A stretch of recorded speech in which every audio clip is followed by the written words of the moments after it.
Hey guys, it's Divyanshu. Welcome back to another episode of Football Daily and the Champions League is back. और भाई आज के इस episode में हम लोग 3 मैचेस के बारे में बात करने हैं और तीनों एक ताबड़तोड़ तरीके से हुए हैं। तीनों की स्टोरी लाइन काफ़ी ज़्यादा इंटरेस्टिंग है और सही बताऊँ तो तीनों पर रिएक्ट करने में मज़ा भी आएगा। लेकिन सबसे पहले बात करते हैं हम यहाँ पर मैनचेस्टर सिटी वर्सेस सविया, जो कि सविया के होम पे हुआ था और वहाँ पर सिटी ने 4-0 से सविया को पेल दिया। सबसे पहले अगर मैं सविया पे रिएक्ट करूँ ना तो यार थोड़ा सा बुरा भी लगता है, क्योंकि जिस तरीके से जिस कैलिबर के प्लेयर्स एक्चुअली उन्होंने लूज करे ना, सबसे पहले डियो कार्लोस की हम बात करें, उसके बाद जुल्स कोंडे की बात करें and without any proper replacement. यार मैं लाइनअप देख रहा था एंड मैं अभी भी रिकॉल कर पा रहा हूँ कि पिछले सीजन ये वो सेंटर बैक है एक्चुअली में जो पहले सीडीएम खेला करते थे। तो अगेन पूरी चीज़ जिस सेट ऑफ रन के थ्रू यहाँ पर सविया जा रही है, जिस शेड्यूल के थ्रू सेट ऑफ यहाँ पर सविया जा रही है, जो रिजल्ट यहाँ पर सविया लेके आ रही है, ग्राइंड तो मतलब नील यहाँ पर रिजल्ट आ रहे हैं। ऐसे में I would not be shocked अगर यहाँ पर एक्चुअली में लोपेतेगुई को सैक कर देते हैं। लेकिन अगर सैक करना है तो बहुत ही मतलब मेरे को लगता है कि बहुत ही रबिश थिंग होगी, क्योंकि ऐसे पॉइंट ऑफ टाइम पे यस द शिप अभी डूब रही है, लेकिन अगर लोपेतेगुई को तुम एक बार हटा के भी देखोगे ना, कोई और मैनेजर भी आके इसको यहाँ पर मेंटेन नहीं कर पाया, क्योंकि यार मतलब है ही नहीं यार, कुछ है ही नहीं।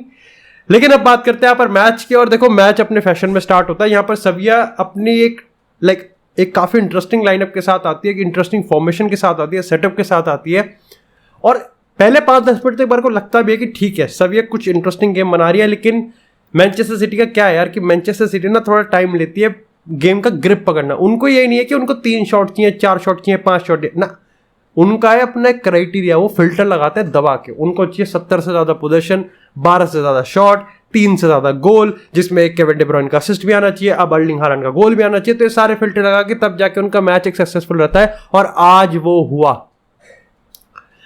हुआ क्योंकि एक बार यहां पर सिटी बैठ गई, एक बार सिटी ने अपना ग्रिप पकड़ लिया, उसके बाद वापस नहीं देख सकते आप। उसके बाद कोई मतलब नहीं है कि सविया एक्चुअली में कुछ उखाड़ सकती है। अर्लिंग हालैंड का गोल आ गया, 7 मैचेस में ये 12वां गोल है, सीरियसली। और यहां पर इसी के साथ यहां पर एक्चुअली में एम्बापे का रिकॉर्ड भी तोड़ दिया है। आई थिंक 23 दिन पहले यहाँ पर 22 साल के हैं दोनों, मतलब दोनों 22 साल के थे जब इन्होंने अपने पहले आई थिंक 20 या 25 गोल चैंपियंस लीग के मारे, और यहाँ पर 23 दिन पहले अर्लिंग हालैंड ने वो रिकॉर्ड तोड़ दिया है। वैसे इसी के साथ मैं तुम्हें बताता हूँ किलियन एम्बापे ने भी ये रिकॉर्ड तोड़ दिया कि 35 गोल के साथ उसने अब लियोनेल मेसी का रिकॉर्ड तोड़ दिया है कि इस पर्टिकुलर एज में उसने शायद से 47 या 50 दिन पहले यहाँ पर 35 चैंपियंस लीग गोल मार दिए। तो तुम लेवल देख रहे हो कि ऑलरेडी अर्लिंग हालैंड और एम्बापे इस समय राइवलरी है और इनको चैंपियंस लीग एक परफेक्ट प्लेटफॉर्म दिख रहा है उस राइवलरी को शोकेस करने के लिए। लेकिन अर्लिंग हालैंड के गोल की बात करूँ ना, मेरे को लगता है कि ये बंदा इजी गोल तो मारेगा ही नहीं।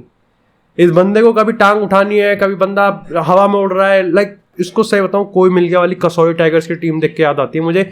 ये बंदा इतना ज़्यादा सही है, काफियों के हिसाब से ये ओवररेटेड लग सकता है कि टैप नहीं मार रहा है, लेकिन भाई स्पेशलिटी है वो। आप अगर वो वाला गोल देखोगे जिसमें फिल फोडन ने मारा था, जो उसका दूसरा गोल था, जब फिल फोडन ने शूट किया, ये यहाँ पर टैप इन के लिए जाता है। ही नोज वे अगर गोलकीपर सेव करेगा तो बॉल किधर होगी। यहाँ पर उसने एक्चुअली में सेटअप करने की कोशिश करी थी केविन डी ब्रुयने को, लेकिन केविन डी ब्रुयने को ने यहाँ पर मिस कर दिया था। ओवरऑल ये गेम बहुत ही कंफर्टेबल था और मेरे को लगता है कि अगर ऐसे ही चलता रहा ना, अगर सिटी इसी तरीके से क्लिक करती रही, केविन डी ब्रुयने अर्लिंग हालैंड का यहाँ पे कनेक्शन बनता रहा, डिफेंस लाइन सेक्सी, अकांजी भी बढ़िया लग रहा था, गोमेज भी बढ़िया लग रहा था, तो मेरे को लगता है कि पहले 3 गेम वीक में सिटी एक्चुअली में अपना क्वालिफिकेशन कंफर्म कर लेगी। और क्योंकि वर्ल्ड कप के चक्कर में यहाँ पर कंजेस्टेड है, प्रीमियर लीग पे आपको ध्यान देना है, तो यहाँ पर अब हमको हेवीली रोटेटेड स्क्वाड देखने को मिल सकता है। ये तो कंफर्म है कि अगले वीक अर्लिंग हालैंड खेलेगा क्योंकि डॉर्टमुंड से मैच है। लेकिन इसी के साथ यार बात करते हैं थोड़ी सी रियल मैड्रिड वर्सेस सेल्टिक की। अब देखो यार, कार्लो एंसेलोटी ने एक ऐसा मैनेजर है, जब लाइनअप सामने आई ना और पता चला कि यार देखो जो यूसीएल फाइनल था ना, उसमें और इसमें ज्यादा फर्क नहीं है, सिर्फ एक फर्क है, वो ये है कि कासिमिरो चला गया और चुआमेनी उसके टक इन करा है, तो कोई खास ज्यादा फर्क नहीं है। इसका मतलब साफ पता चलता है कार्लो एंसेलोटी ने अपनी विनिंग 11 में काफी ज्यादा बिलीव करता है। देखो जब फाइनल हुआ तो उसके बाद जब यूएफए सुपर कप हुआ था तो कहीं ये बताया गया था, आई थिंक कार्लो एंसेलोटी ने खुद अपने इंटरव्यू में बताया गया था कि देखो जो पिछले सीजन यहाँ तक चैंपियन लीग जीत के आए, आई थिंक हमको यहाँ पर रिस्पेक्ट देनी पड़ेगी और वही सुपर कप खेलेंगे, फेयर इनफ। लेकिन अगर आप देखो कि उसी लाइन में साथ, क्योंकि देखो यहाँ पर आप रोड्रिगो को चांस नहीं दिया गया, उसके बाद कामाविंगा को नहीं लाया गया, उसके बाद यहाँ पर रूडिगर को नहीं लाया गया, तो डेफिनेटली देखो मैं तो बिल्कुल कंप्लेन नहीं करूंगा, और उसके पीछे एक रीजन ये है कि मेरे को पता है कार्लो एंसेलोटी इसी टाइप का मैनेजर है। कार्लो एंसेलोटी को ज्यादा फर्क नहीं पड़ता, देखो उसके सामने आप यहाँ पर सेल्टिक डाल दो, उसके सामने आप पीएसजी डाल दो, उसके सामने यहाँ पर आप मैनचेस्टर सिटी डाल दो, इवन आप बायर्न म्यूनिख डाल दो, अगर उसको पता है कि उसकी जो टीम है वो उसके हिसाब से ऐसे क्लिक कर जाएगी। वालवर्डे के साथ टीम क्लिक करती है, वालवर्डे यहाँ पर बैलेंस देता है, वालवर्डे यहाँ पर रियल मैड्रिड को रियल मैड्रिड बना रहा है, तो वो कर देगा ये काम, और उसने सिमिलरली ये काम किया। लेकिन एक्चुअली में हमको पता था कि सेल्टिक किस तरह गेम खेलते हैं, हमको पता था कि सेल्टिक का एटमॉस्फेयर कितना ज्यादा इंटेंस बनाएगा, और वही चीज हुई। पहला half majority of the chunk यहाँ पर सेल्टिक ने लाइक पोजीशन वाइज कंट्रोल नहीं कहूंगा, लेकिन अगर एक्सजी के हिसाब से देखें, स्कोर बोर्ड के हिसाब से देखें, रिजल्ट के हिसाब से देखें, तो हर चीज कहीं ना कहीं सेल्टिक के फेवर में जाती हुई दिख रही थी। हम ठीक है, हम अपने फ्लैशेस दिखा रहे थे, बिकॉज लाइक यार at the end of the day even if Real Madrid are playing bad, मैं बैड तो नहीं कहूंगा, लेकिन हम लोग बस मैच नहीं कर पा रहे थे उनकी intensity, to be very very honest. अगर कोई ये कहेगा सेल्टिक प्रेस करे, बिल्कुल, but Real Madrid was also pressing as well, लेकिन रियल मैड्रिड और सेल्टिक के प्रेसिंग में फर्क दिख रहा था। वो एटमॉस्फेयर जो चीयर अप कर रहा था, पुश कर रहा था, उसमें फर्क दिख रहा था कि वो एक डिफरेंस हो रहा है। हम यहाँ पर शो कर पा रहे थे क्योंकि we have Modric, we have Toni Kroos, हमारे पास बेंजिमा है, विनीसियस है, वाल्वर्दे है, तो हमारे पास टेक्निकलिटी काफी ज्यादा सुपीरियर है। लेकिन फिर भी कहीं ना कहीं पहले हाफ में मेरे को लगता है कि बहुत ही बिलो पार परफॉर्मेंस यहाँ पर आई थी। सेकेंड हाफ में कहीं ना कहीं सबसे बड़ी चीज तो ये थी सेकेंड हाफ में उतरते हुए कि करीम बेंजेमा इंजरी के चलते यहाँ पर बाहर गए। अब जिस टाइम मैं वीडियो रिकॉर्ड कर रहा हूँ 6 बज रहे हैं, उस टाइम अब भी करीम बेंजेमा के रिगार्डिंग ये है कि ज्यादा कोई सीरियस इंजरी नहीं है। पहले तो पता नहीं क्या रूमर फैल गया था जब हम लाइव थे कि एसीएल हो गया, मैं कान फटकी, मैं कहा भाई एसीएल हो गया, क्या होगा हमारा।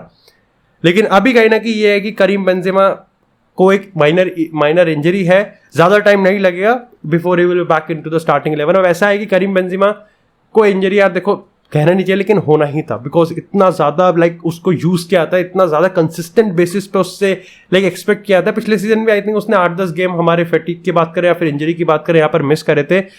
हाँ, प्रॉब्लम यह है कि इट्स स्पॉटलाइट में इसलिए आ गया क्योंकि शुरुआत में ये चीज हो गई, एंड दैट समथिंग कि रियल मैड्रिड को एक सकर पंच मिल सकता है। क्योंकि अगर रिसेंटली हम बात करें तो कार्लो एंसेलोटी ने इंटरव्यू में भी ये चीज कही थी कि करीम बेंजेमा का सेकंड फिडल बहुत लोग खेल सकते हैं। ही सेड असेंसियो भी खेल सकता है, ही सेड मारियानो भी खेल सकता है, ही सेड रोड्रिगो भी खेल सकता है, ईडन हजार्ड भी खेल सकता है।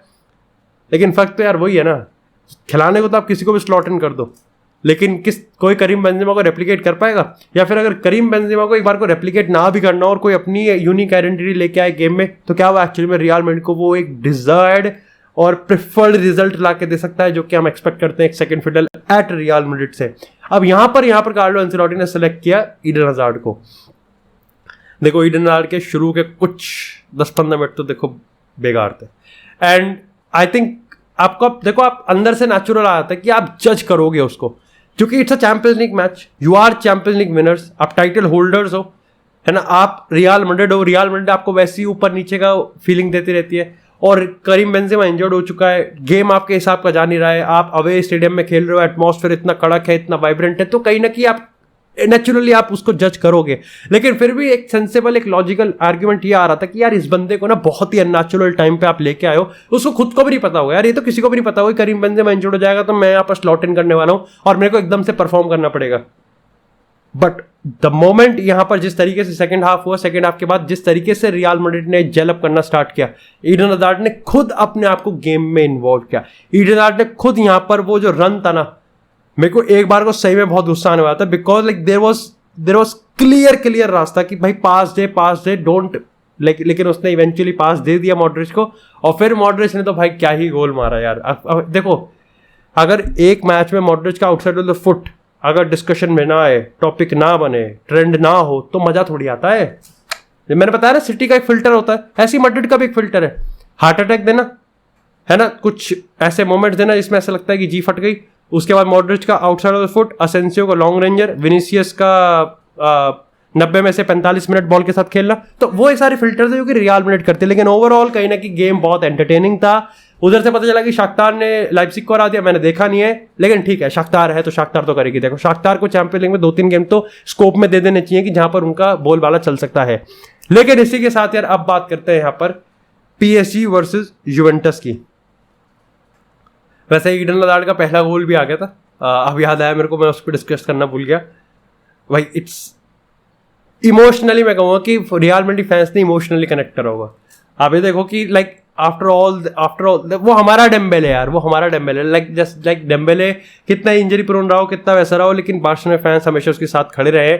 ऐसे ईडन हज़ार्ड को गाली देते हैं, लेकिन वो इतना कि क्या मार भी तो नहीं सकते, प्यार जो करते हैं इससे, वो वाली चीज़ रहती है। ईडन हज़ार्ड के लिए सबके पास एक सॉफ्ट स्पॉट तो होता ही है। एट द मोमेंट उसने गोल स्कोर किया ना, आपके अंदर एक होप आ जाती है कि यार क्या ये टर्न अराउंड है।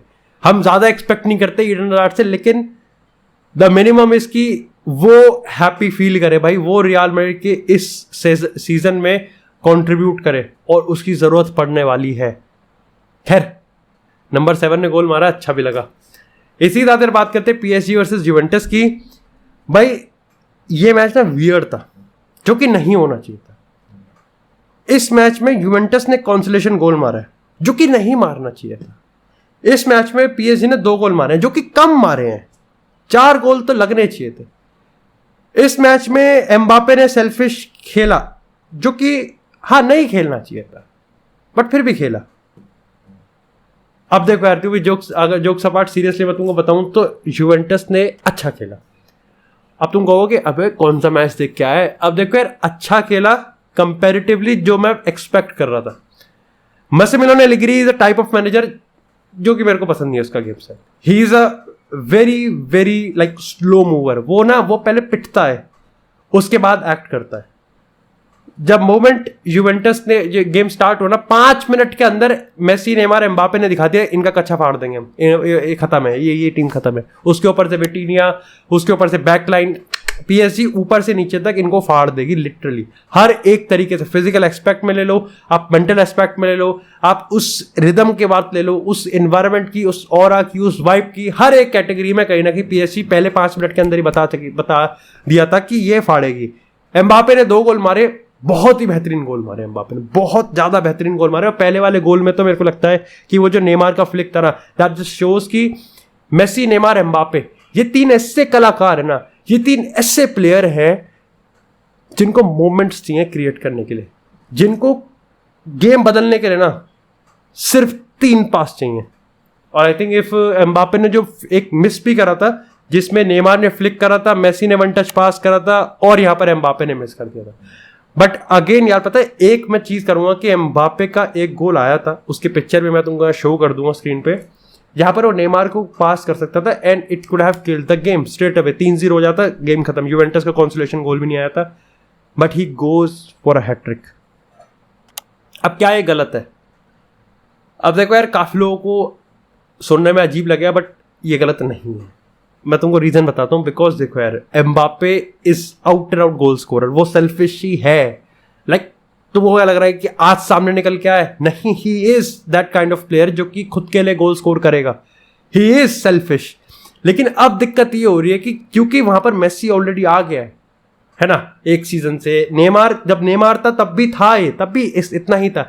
बट क्योंकि अब मेसी नेमार आ चुका है, जिस तरीके से गाल्टर ने सिस्टम बिठाया है ना, आप साफ देख सकते हो कि मेसी नेमार लाइक काफी ड्रॉप डीप होकर ना मेहनत करते हैं। एंड लाइक किलियन एम्बापे वहां स्ट्राइकर पे खड़ा हुआ है, गोल मारेगा, गेम खत्म कर देगा, दैट्स इट। अब इसमें बुरी चीज कुछ नहीं है, बिकॉज इट्स नॉट कि एम्बापे कहता है कि ना तुम करो मेहनत, मैं तो मजे लूंगा। यह है गाल्टर के system, this is the tactical structure of the Galtier system. लेकिन अब क्या है कि हम जो फैंस होते हैं, हम होते हैं सेंटी। हमको दिखता है कि यार मेसी नेमार इतना क्रिएट कर रहे हैं यार, अगर एक इनको चांस मिल रहा है गोल स्कोर करने का तो क्यों नहीं होता। आप देख लो मेसी नेमार की अगर इस गेम की बात करें तो बहुत ही मिडफील्ड में उन्होंने ड्रॉप डीप करा। And at the same time उसी चीज अब ये फैंस पकड़ रहे हैं। अब ये इंसिडेंट ना, ये आंखों में चुपते हैं फैंस के, लाइक फैंस बहुत ही इजीली पकड़ लेते हैं। इस पॉइंट ऑफ टाइम पे मैं तुमको बताऊं तो वो फोटो जो मैंने तुमको स्क्रीन पे दिखाई है, वो काफी ज्यादा वाइडली सर्कुलेट हो रही है। और उस टाइम पे अगर मेरा लाइव का रिएक्शन देखोगे ना, तो मैंने भी बहुत गाली दी थी एम्बापे को। But at the same time जब मैं वीडियो बनाता हूँ, जब मैं थोड़ा शांत वांत होता हूँ, थोड़ा समझता हूँ, ठीक है देन आई रियलाइज कि दिस इज एम्बापे, वो करेगा, वो ये बार बार करेगा।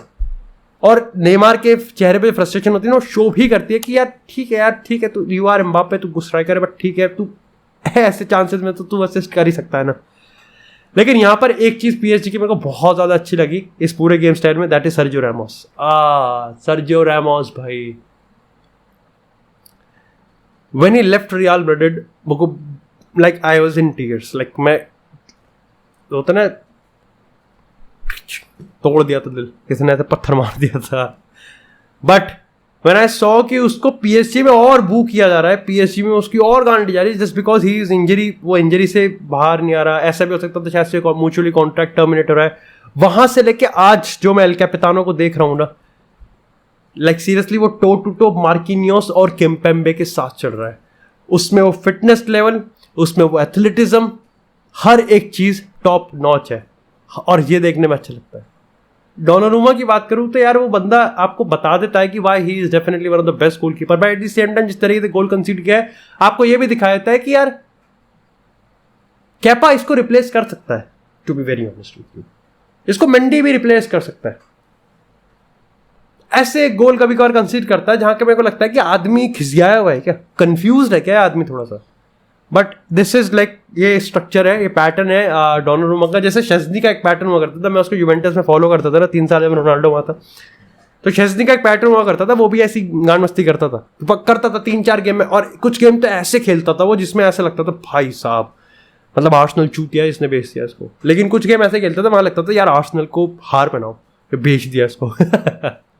But that's it for this episode guys. I hope आपको एपिसोड पसंद आया। एपिसोड पसंद आया तो एपिसोड को लाइक करें, चैनल को सब्सक्राइब करें। आपको इस तरह फुटबॉल से एक्सक्लूसिव कंटेंट चैनल पे मिलता रहेगा। तब तक के लिए stay tuned, stay safe and I will see you guys in the next episode.